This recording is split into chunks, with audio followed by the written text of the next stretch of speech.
Before we dive into the story, don't forget to like the video and tell us in the comments where you're watching from. Snow lay thick across the ground that morning, the kind that muffled every sound and made the world feel smaller. And Gideon Hale felt the familiar tight pull in his injured leg as he stepped out of his cabin. The air stung his face while he adjusted the wool coat around his shoulders, breathing out a slow cloud that drifted away before disappearing.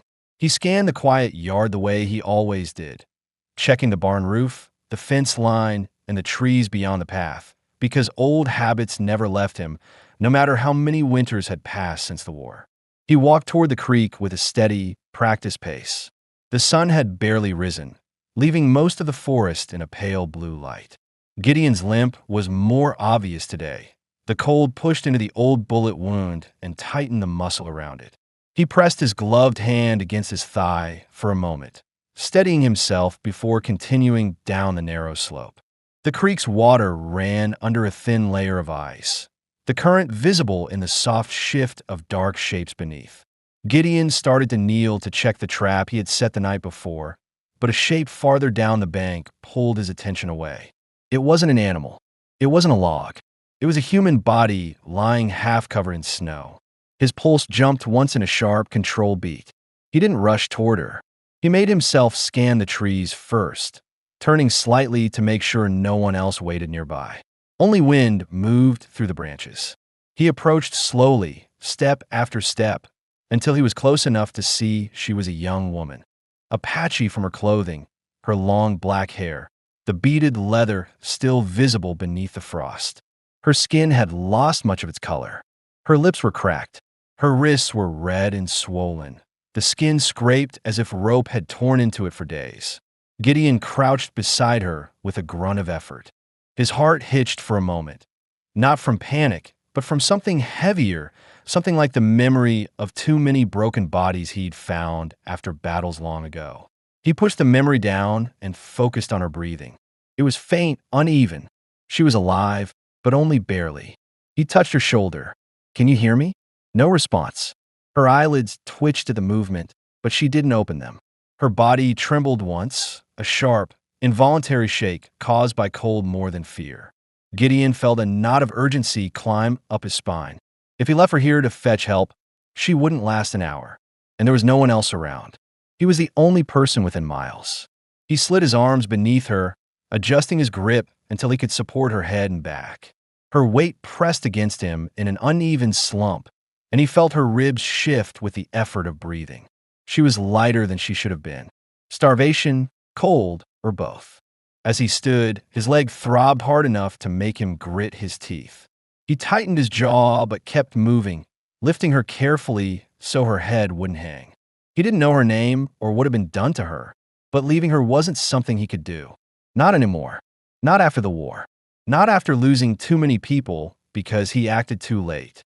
Snow broke under his boots in a slow, heavy rhythm as he carried her up the slope. Her hair brushed against his coat, stiff with ice.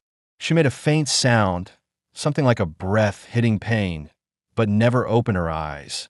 Gideon shifted her slightly, tucking her closer to shield her from the wind.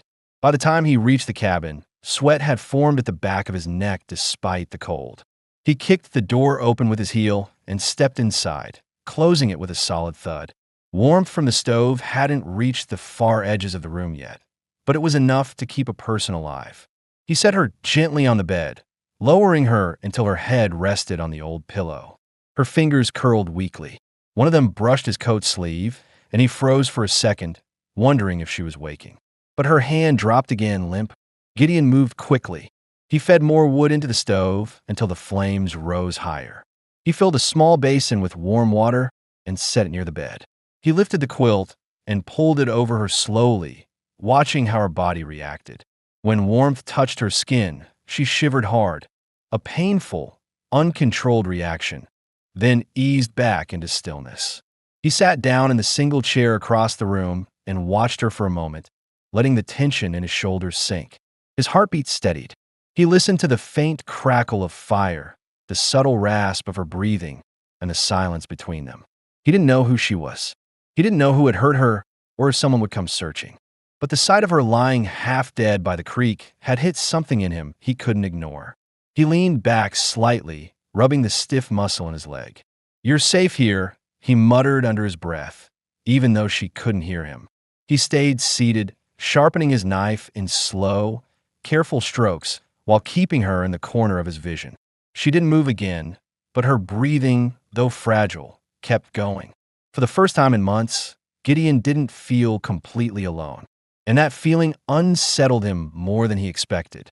Late morning light entered the cabin in thin stripes through the small window, warming only the spot where it touched. The rest of the room held a steady chill, the kind that lingered even with the stove burning. Gideon Hale sat on the floor beside the wood box, sorting through dry pieces he had set aside the night before, when he heard a shift behind him, a blanket rustling, a sharp intake of breath, the subtle sound of someone waking from a place of pain. He turned his head slowly so she wouldn't startle. The Apache woman was awake. Her body stayed stiff under the quilt, shoulders raised, breath caught halfway between a gasp and a warning. Her dark eyes scanned the ceiling, the walls, the corners of the room in quick, sharp movements before they locked on him. She didn't speak. She didn't blink. She stared as if assessing whether she had woken in danger.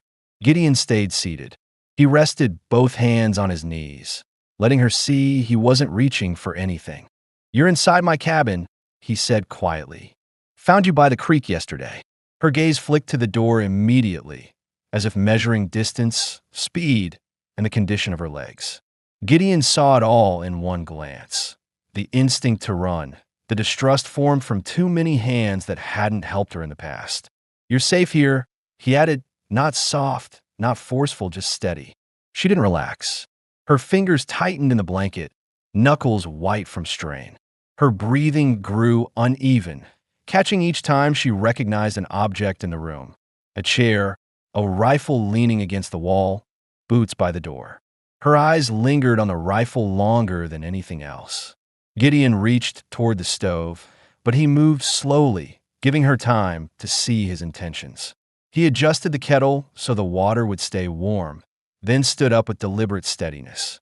"There's water there," he said, nodding to the small bowl on the table beside her. "Warm enough." She looked at it, but didn't touch it right away.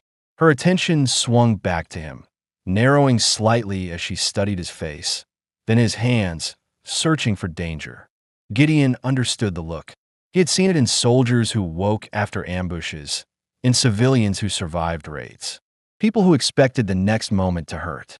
He stepped back, giving her space. "Drink when you're ready." For a long moment, neither moved. Then she lifted her upper body slowly, careful to keep the quilt between them like a shield. She reached for the bowl, her fingers trembling. When the warm water touched her lips, her eyes closed briefly, not in relief, but in shock at having warmth instead of cold. She drank in small sips, her throat working visibly. She stopped halfway through, as if afraid to finish it all and be left with nothing. Gideon saw the calculation in her eyes. Save half. Stay ready. Don't trust what you can't predict. He pulled his coat on, walked to the front door, and unlatched it. Cold air rushed inside as he stepped out. He left the door slightly open, an intentional choice. If she wanted to run, he wasn't going to trap her. Outside, the snow softened under the warming sun, melting in small patches around the yard. Gideon walked toward the woodpile, grabbing the axe with practiced ease. Each swing came with a dull thump and a grunt from his leg as the strain hit the old wound. Inside, she watched him.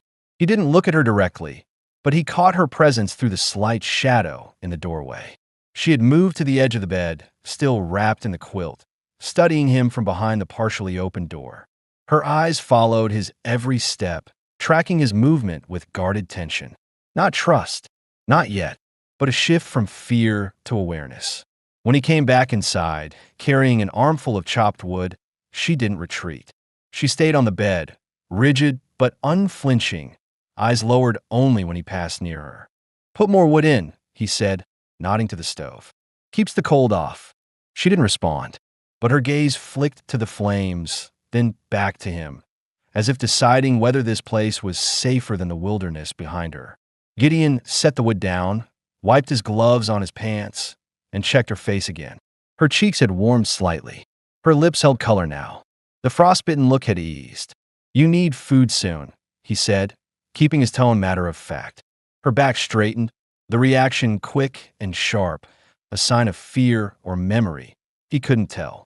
He held up a hand to show he wasn't stepping closer. "Just saying," he murmured. The room fell quiet again, except for the faint pop of the fire and the muffled sound of melting snow dripping from the roof. Noya. He didn't know her name yet, but her presence felt solid, like she had weight in this space now. Lowered her gaze and rested one hand on her thigh. Her fingers twitched, then steadied. She was fighting the urge to flee. Gideon could see that clearly, but she stayed seated. She stayed. That choice, small as it was, struck something deep in him, something old and rarely touched. He nodded once, not approval, not expectation, just acknowledgement, and went to wash his hands in the basin.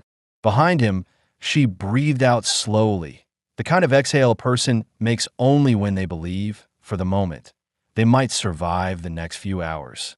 By the next morning, a thick gray sky pressed low over the land, promising more snow. Gideon Hale stepped outside before sunrise, rubbing the stiffness from his leg as he moved toward the barn with slow, steady steps. The cold bit at his jaw, but he kept going, pushing open the barn door to check on the hay stores and the mule that relied on him to stay alive through winter. Inside the cabin, the Apache woman woke to the muted creak of the door closing behind him. She stayed still beneath the quilt, listening. Her eyes scanned the room again: bed, stove, table, chair, rifle by the wall. It all looked the same as yesterday, but her breathing came easier this time. The warmth helped. The quiet helped too. When the stove crackled low, she pushed the blanket aside and stood with slow, cautious movements. The cold wood floor sent a shock up her legs, and she steadied herself against the bedpost. Her wrists ached from old wounds. Her ribs tugged sharply when she reached for the kettle, a reminder of hands that had grabbed her too hard and too often. She pushed the memory down, straightening her back. She poured warm water from the kettle into a tin cup, testing the heat with her finger before drinking. The warmth spread through her chest, loosening the tight clamp around her lungs. She moved slowly around the cabin, staying close to the walls, testing each step as if expecting a trap that never came. When she heard boots approaching, her shoulders tensed sharply. Her fingers curled into the edge of the table. But Gideon entered without urgency. He hung his coat on the nail, brushed snow from his shoulders, and only looked at her once to confirm she was awake and standing before moving to the sink basin to wash his hands. He didn't act surprised. He didn't ask her why she was out of bed. "You cold?" he asked, keeping his voice even. She didn't answer with words. She simply pulled the wool cloak he'd left out tighter around her shoulders. Gideon nodded slightly, accepting that answer, and reached into a cabinet for a small pot. He filled it with broth and set it on the stove. He didn't turn his back to her too long. He didn't step too close. He gave her the distance she needed. When the broth warmed, he ladled it into a tin bowl and placed it on the table, then stepped away so she could approach on her own terms. She hesitated, glancing at him for a brief second. Her eyes held suspicion, fatigue, and a faint glimmer of something he recognized. Hunger mixed with caution. Then she approached the bowl, lifting it with both hands to keep it from trembling. The steam fogged her lashes, but she didn't blink it away. She sipped slowly, every swallow careful, her throat working harder than it should. Gideon sat on the edge of his chair and began mending a broken mule harness, threading old leather through metal rings. He didn't watch her directly, but he noticed the way she set the empty bowl down, quietly, respectfully, as if unsure whether she had the right to make any noise at all. She stepped closer to the window, watching snow drift across the yard. He saw her reflection in the glass, tense shoulders, eyes sharpened by instinct, body angled toward the door even while standing still. "You can go outside if you want," he said. "Stay near the cabin. Snow's deep." She didn't respond.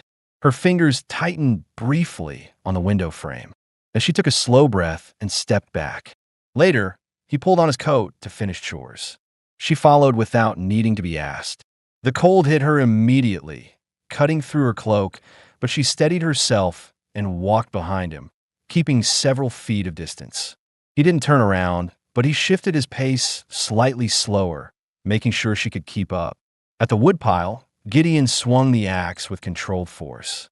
Each strike hit the block cleanly, sending pieces of pine falling into the snow. When the plank cracked louder than usual, she flinched. Her breath caught, and she stepped back quickly, shoulders raised. Gideon paused. He lowered the axe slowly and gave her a small nod. Not pity, just recognition. A way of saying he saw what the noise did to her. He continued splitting wood, keeping his movements steady, and even this time, letting the rhythm settle rather than startle. She watched him for a long moment before coming closer, close enough to gather the finished pieces and stack them neatly against the cabin wall.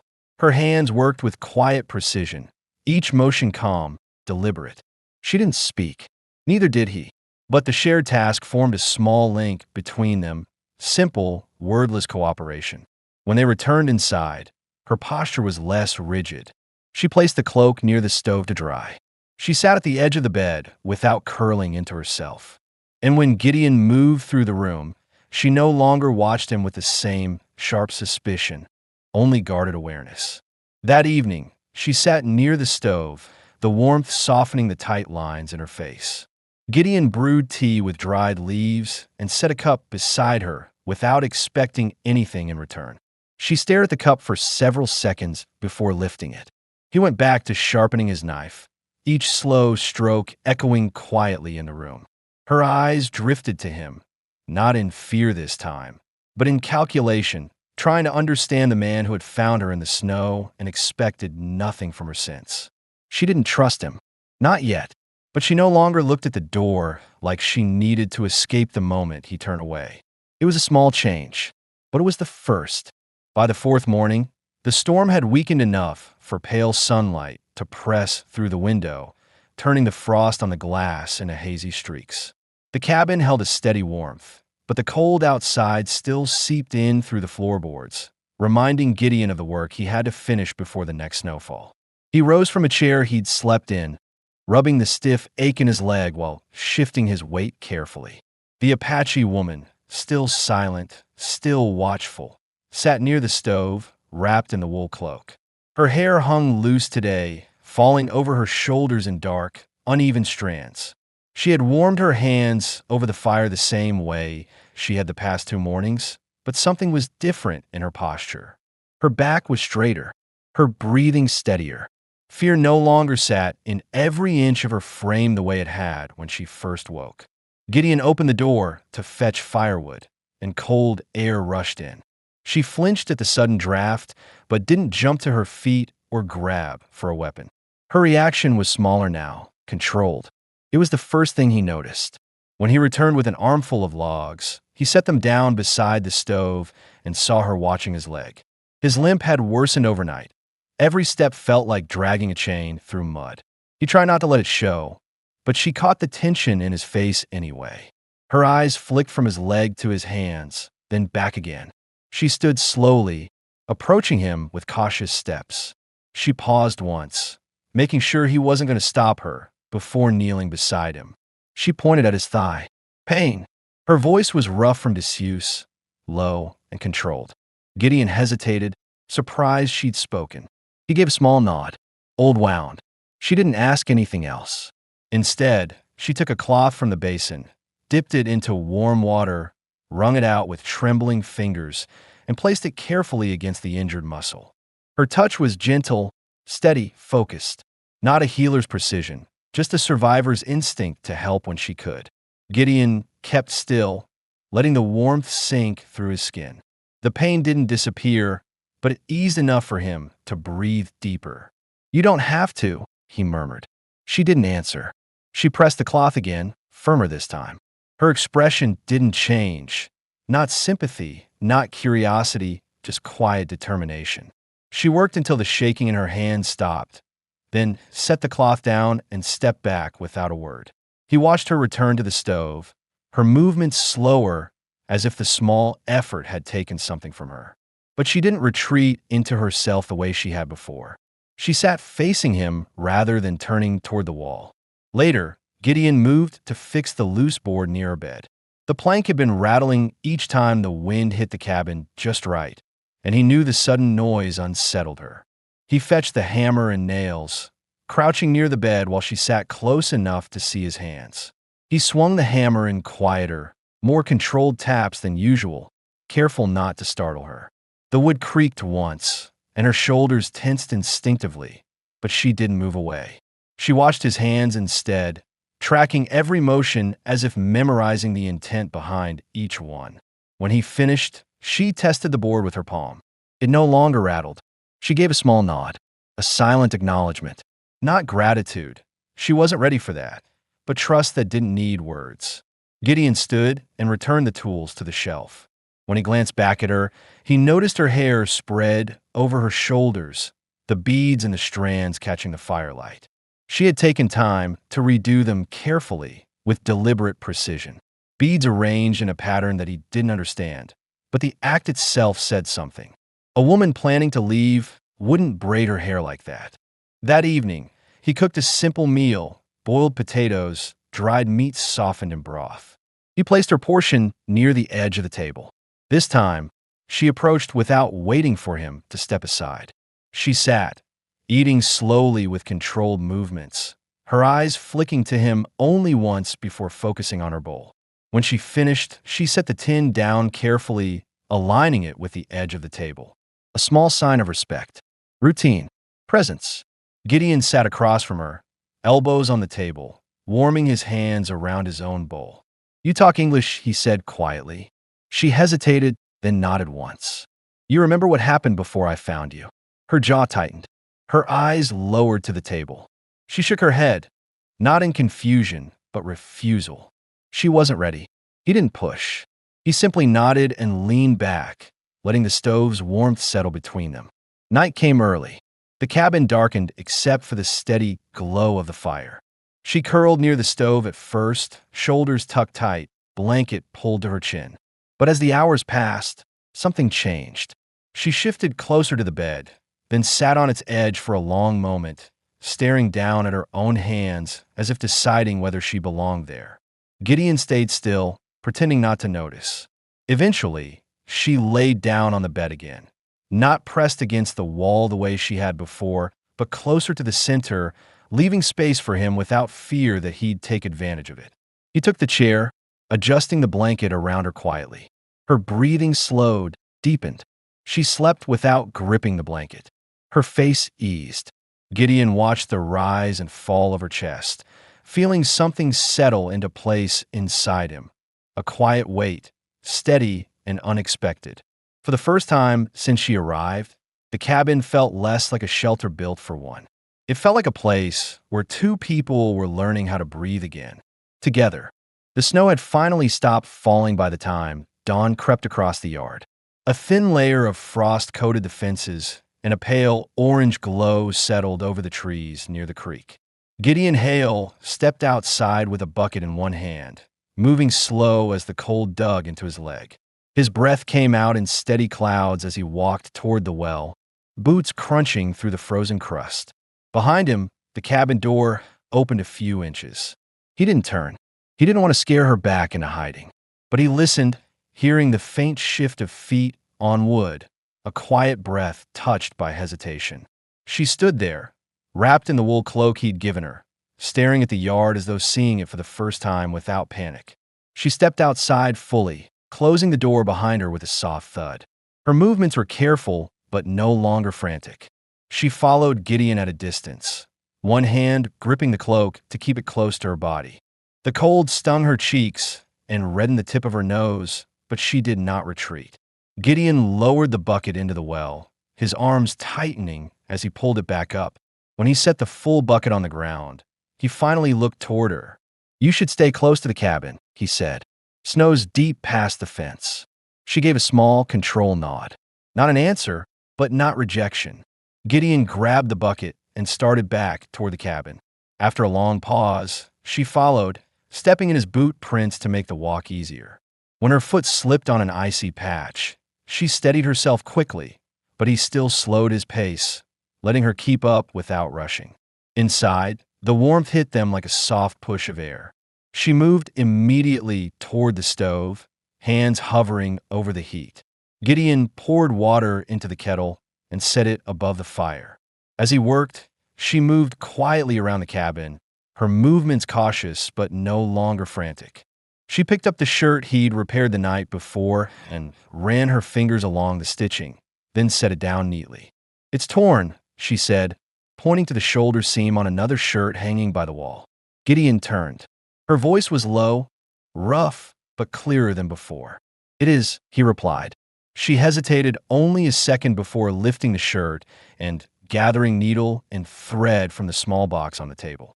She sat on the edge of the bed, legs tucked under the blanket, and began stitching with slow, practiced movements. Her hand still shook slightly from the cold, but her focus was sharp. Gideon watched her for a moment. She hadn't asked permission. She didn't treat the shirt like something she needed to return quickly. She just worked as if fixing it was her place now. When she finished the seam, she held the shirt up to check it, then set it carefully on the bed. Gideon opened his mouth to speak, but she was already reaching for the second tier. "You do good work," he said. She didn't look up, but her shoulders eased a fraction. "My mother taught." Gideon nodded, letting the silence settle. Her voice carried no pride or sadness, just simple fact. Something solid from her past she hadn't been forced to give up. By midday, the cabin smelled of broth simmering in the pot. She had started to help without being asked, cutting potatoes into even slices, placing them gently into the simmering water. When one piece slipped and fell onto the floor, she froze, eyes tightening as though expecting anger. Gideon knelt, picked it up, and tossed it aside without a word. Her breath eased. They ate at the table, side by side, instead of across from each other. She kept her eyes down, but she didn't hunch her shoulders like she used to. She finished her bowl, reached over, and placed it quietly near the basin. Later, when Gideon stepped outside to check the barn, she followed again, closer this time. The wind had softened, carrying the smell of melting snow. She stood beside him while he inspected the hinges on the barn door and didn't flinch when he hammered a loose nail back into place. When she noticed his limp worsen after a few steps, she slowed her pace to match his without drawing attention to it. Inside the barn, she watched him brush the mule's coat, her eyes following the slow rhythm of his hand. Then, without being asked, she picked up a small rake and cleared loose hay from the corner. She worked with steady movements, each motion deliberate, the way she might have cared for animals back home. Gideon felt something shift his chest as he watched her, something quiet, something he didn't name. Not pity, not obligation, something simpler, something like belonging. When they returned to the cabin, she placed his mended shirt on the table in front of him. "For you," she said. Her voice was soft but steady. Gideon ran his thumb along the stitching. "Thank you." She didn't smile, but her breath eased, her shoulders lowering slightly as if she had been waiting to hear whether she'd done something wrong. That night, she sat near the stove again, but this time she didn't stay at the far end of the bed. She shifted toward the center, leaving him room beside her. The fire cast warm light across her face, softening the tension that had lived there since he found her. Gideon pulled off his boots and sat on the bed, leaning back slowly. She lay down after a moment, pulling the blanket up to her chin. Her body was close, close enough that he felt the warmth of her through the quilt.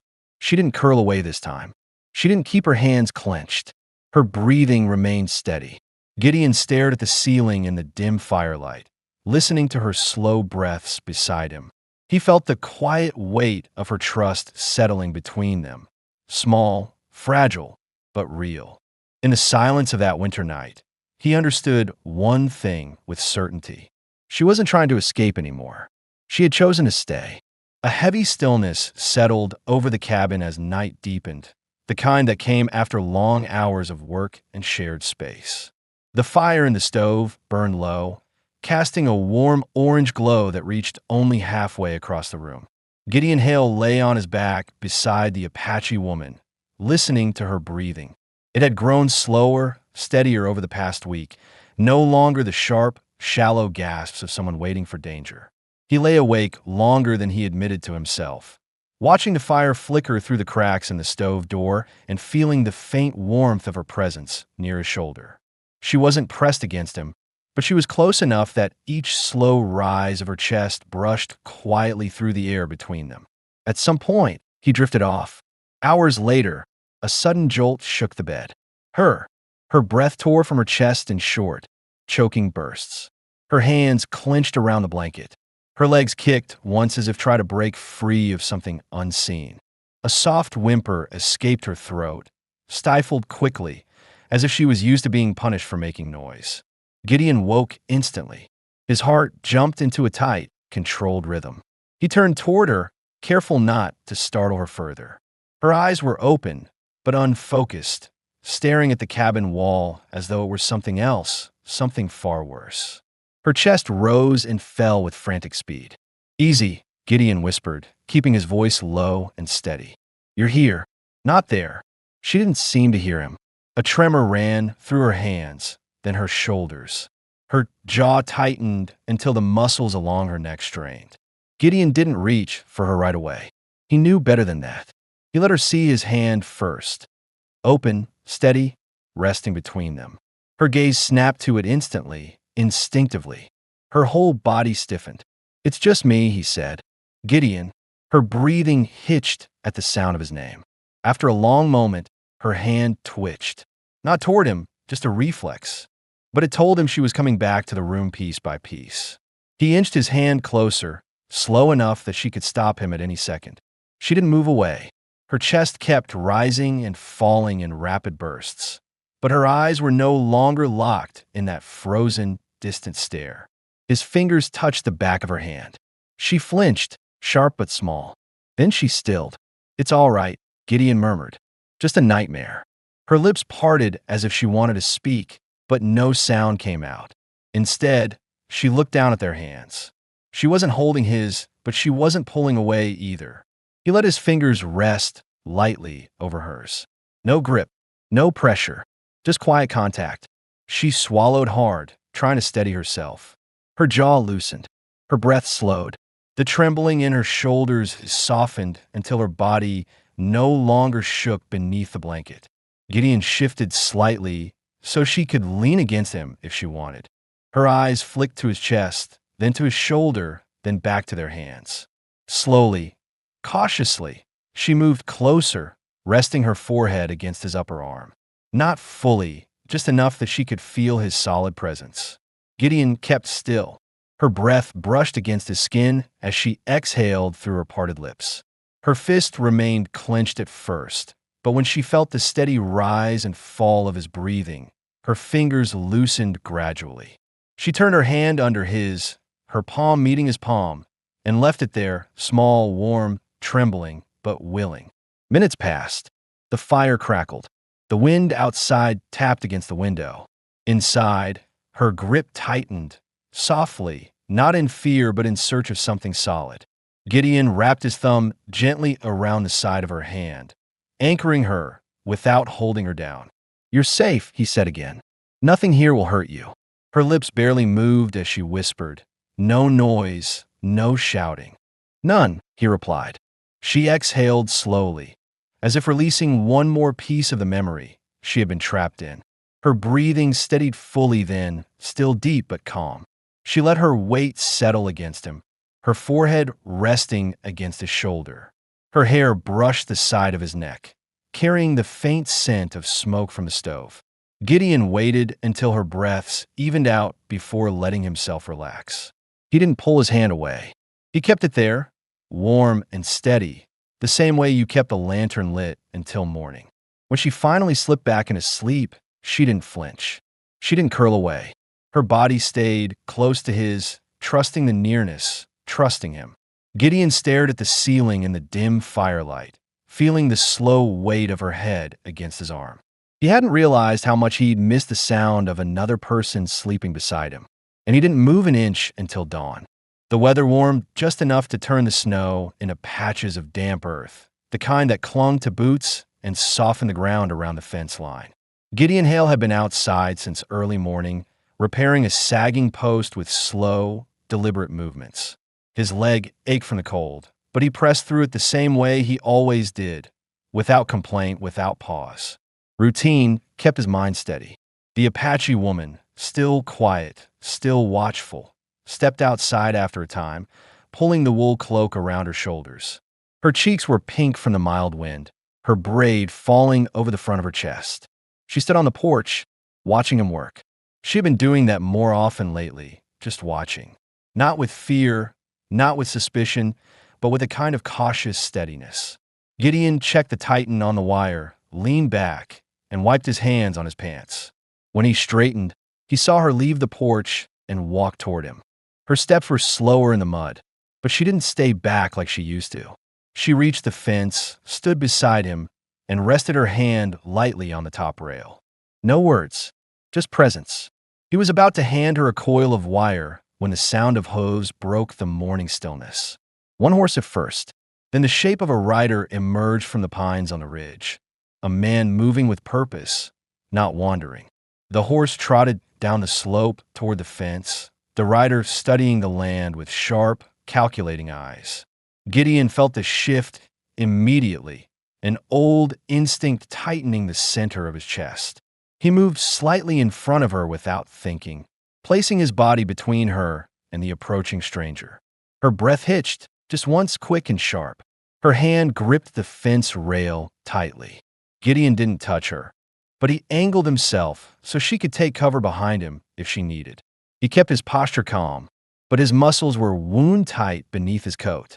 The rider slowed near the property line, stopping a few yards away. His coat was dusty, his boots worn from long travel. His eyes scanned the yard with a cautious confidence Gideon didn't like. "Mornin'," the man called. "Looking for someone." Gideon didn't respond to the greeting. He rested one hand casually on the top rail, his fingers close enough to the rifle leaning nearby that reaching for it would take a single breath. "What do you want?" Gideon asked, voice even. The man adjusted his reins. "A girl. Young. Apache." His gaze flicked behind Gideon, searching. Gideon didn't move.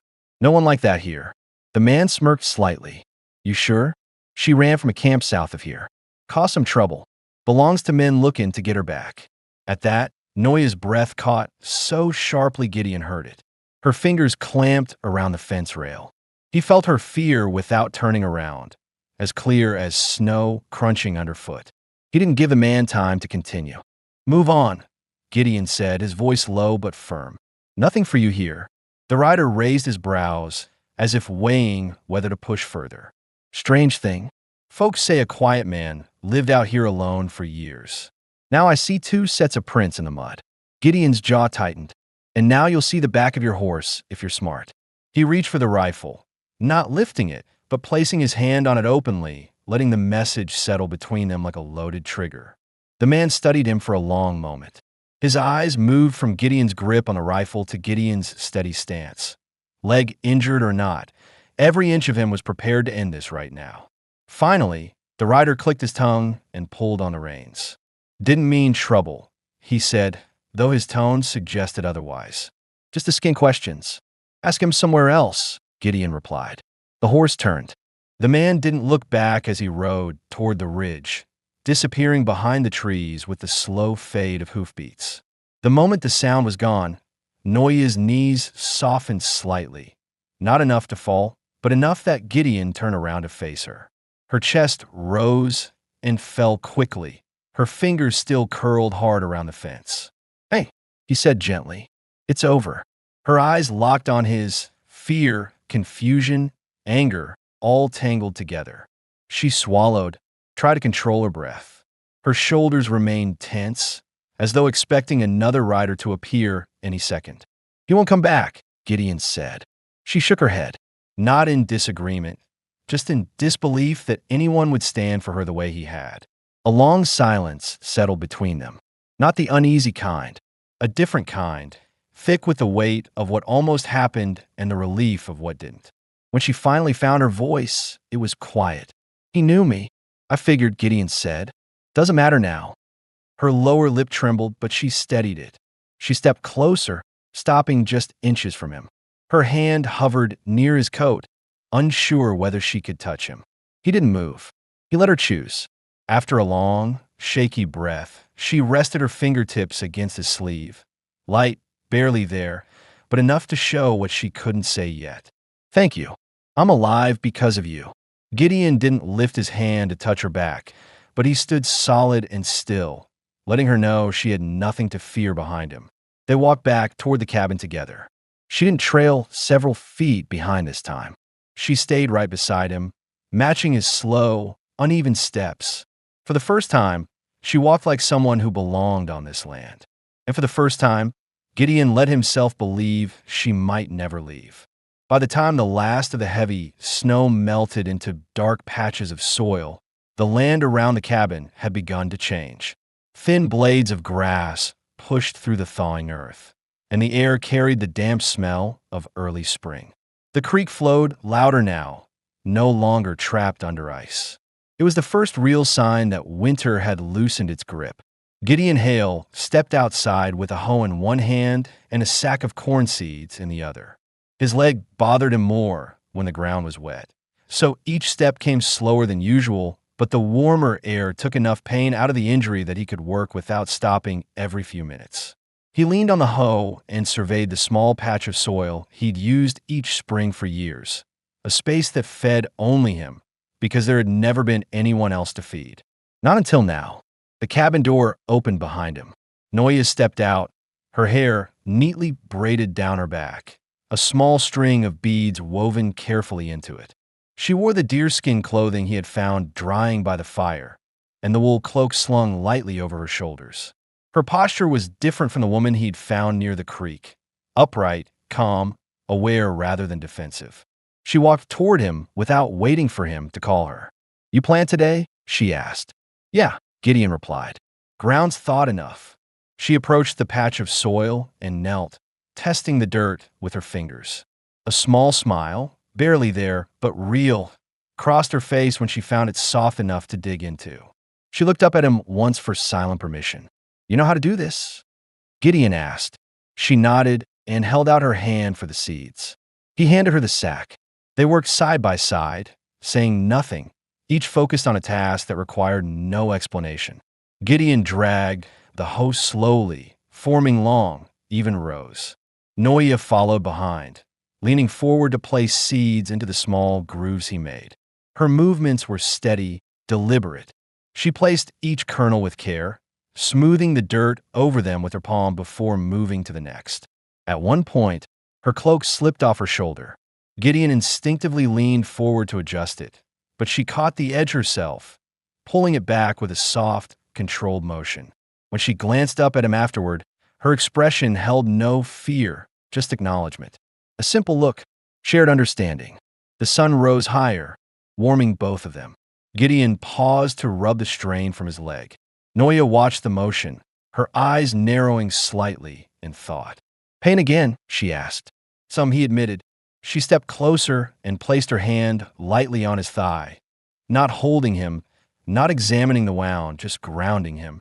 Her touch was gentle, her thumb brushing once against the fabric. "You work slower," she said softly. "I help more." Gideon didn't argue. He just nodded. For the first time since winter, he allowed someone else to carry the weight of a task beside him. By midday, the rows were finished. Mud clung to their boots, but neither seemed to notice. They stood back to look at their work, clean lines stretching across the small field, ready for the season. A faint breeze moved through the clearing, brushing Noya's braid against her shoulder. She looked at the field with a thoughtful expression, one he hadn't seen on her before.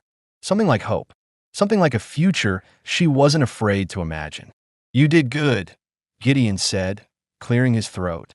"Couldn't be finished near as quick without you." She didn't smile, but her chin lifted slightly. She took the compliment and held it quietly, the way people do when they aren't used to receiving praise. They returned to the cabin to wash their hands.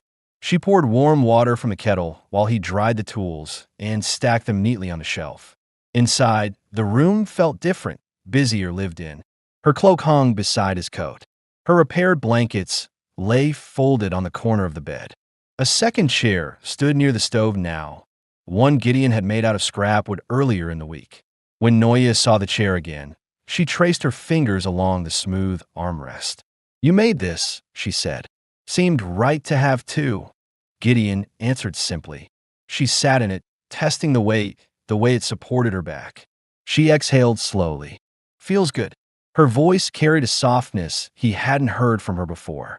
That evening, she prepared tea while he cut thin slices of dried meat. They ate together, sitting close enough that their shoulders brushed when one of them reached for the pot. She rested her hand on the table, and he placed his beside it, not touching, but close enough that their fingertips warmed in the same heat from the stove. After dinner, she leaned against him without hesitation. Her head settled against his shoulder, her braid sliding across his chest. He lifted his arm slowly, letting it fall gently around her back. She didn't stiffen. She didn't flinch. She allowed herself to rest against him fully, breathing slow and calm. They sat like that until the fire dimmed, their bodies relaxed in a way neither had felt in years. No words were needed, no promises spoken. The trust between them grew in that quiet moment, steady, real, and earned by every day they survived together. When they went to bed, she lay beside him without hesitation, her hand finding his beneath the blanket. Gideon tightened his fingers around hers, the faintest pressure, enough for her to know he meant it.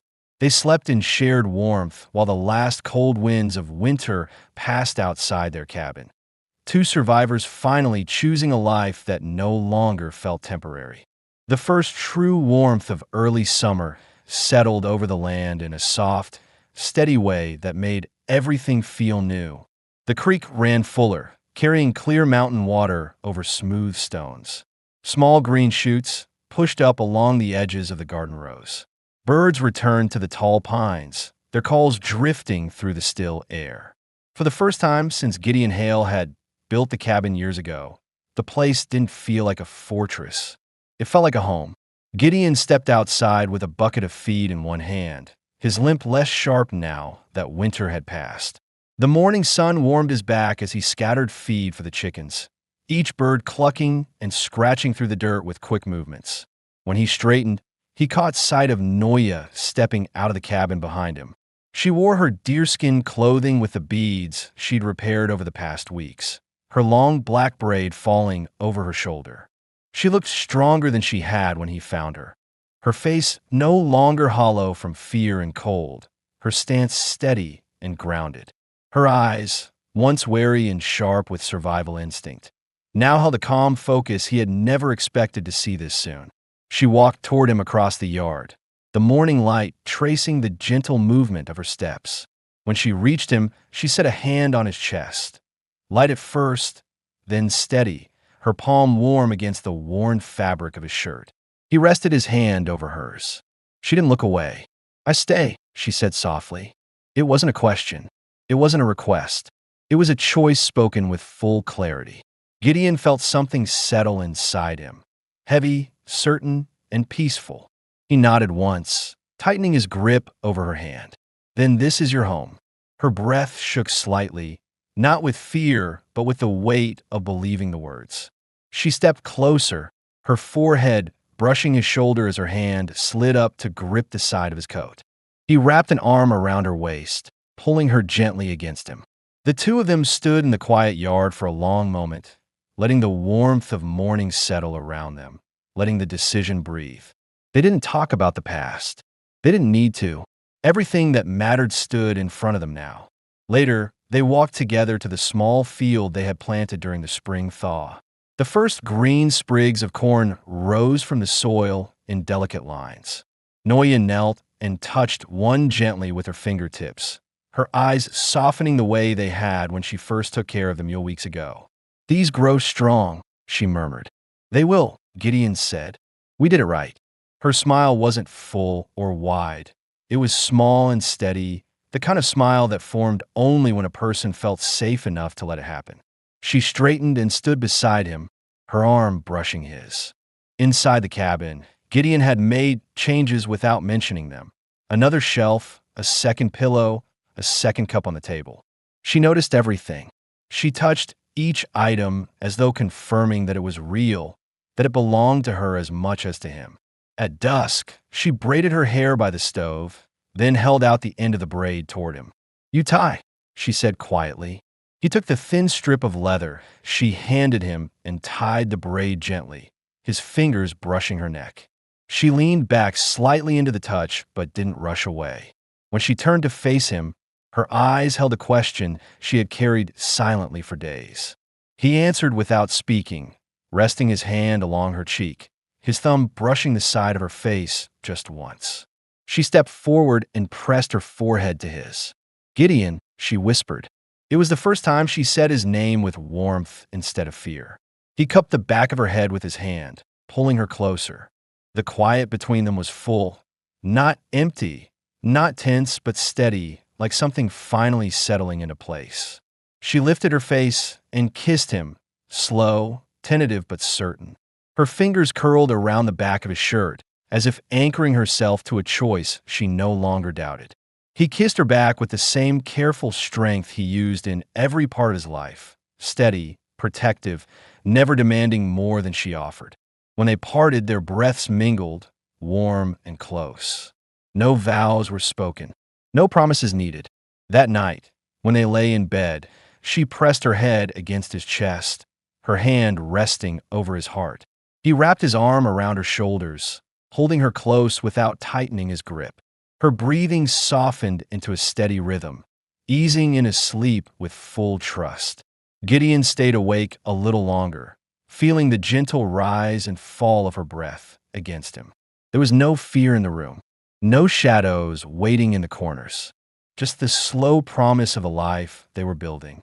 By morning, Noya braided his hair for the first time, sitting behind him, fingers working carefully, slow and gentle.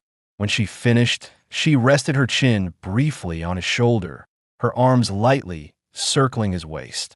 He placed a small carved wooden figure near her pillow, a wolf he'd whittled from scrap wood during the week, its edges smoothed and shaped with care.